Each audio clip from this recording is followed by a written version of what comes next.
Amafaranga yamaze kwigarurira imitima y'atari bakeya kuri iyi si dutuye ya rurema. Ikizakubwira ukuntu amafaranga ari ikintu gikomeye, uyu munsi uramutse ufashe imbaga y'abantu benshi ukababwira yuko uri buze kubaha miliyoni imwe y'amanyarwanda, 1.6, bakumva bagiye kuba abakire, bagatangira kuyapangira, bakagira imishinga ako kanya iziyeho, bakumva bagiye kuba abantu bakomeye.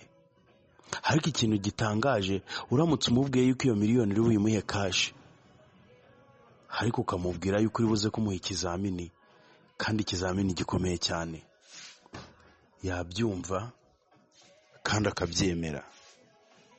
Ntiyakita ku ngaruka biri buze kugira, ahubwo yaharanira yuko ari buze gutsindira ya miliyoni imwe y'amanyarwanda. Amafaranga ni ikintu gikomeye mu buzima bwacu. Uramutse umubwiye yuko uri buze kumuha ikizamini cyo gusimbuka umusozi muremure, ukamubwira yuko naza kurokoka cyangwa se ari buze kubaho, araza kubatsindiye ayo mafaranga.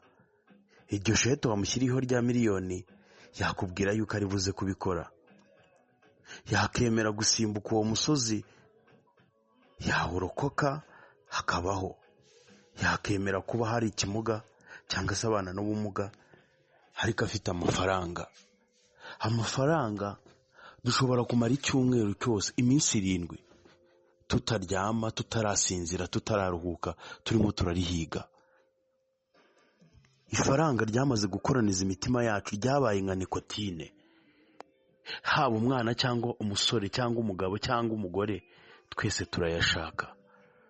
Iyo ufite amafaranga uhabwa ijambo, iyo ufite amafaranga ugira agaciro. Iyo ufite amafaranga iryo uvuze ryose rirumvikana, ubutandukanye na wa muntu ubaho nta mafaranga afite. Iyo ufite amafaranga agaciro kariyongera ndetse n'icyubahiro kikaza. Amafaranga abanza ari cyo kintu kimwe cyonyine kiriho hano ku isi gishobora gutuma umuntu yubahwa, agahabwa icyubahiro, akicazwa mu myanya y'imbere, akagirwa umuntu ukomeye kubera amafaranga. Uzumva bavuga yuko iyo ufite amafaranga ariko nta mashuri ufite, uri umuntu ukomeye. Ushobora kugira amafaranga ukagira inganda nyinshi hano mu gihugu ndetse no hanze yazo, ugakoresha abantu bize bafite na za PhD, nyamara wowe nta shuri na rimwe na ritoya ufite, ahubwo ari uko ufite amafaranga. Amafaranga aguha ijambo, aguha igitinyiro.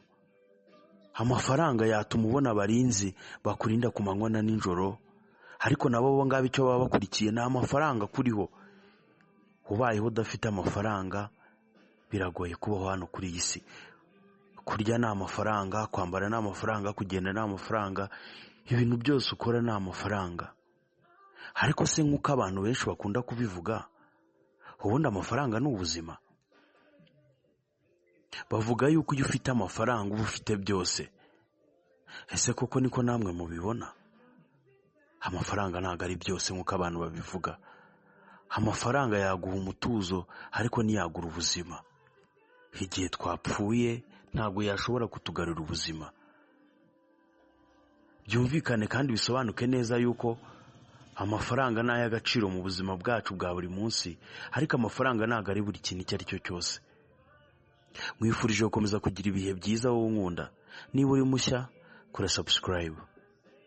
Njye ndi Ben w'i Rwanda, mbahaye ikaze.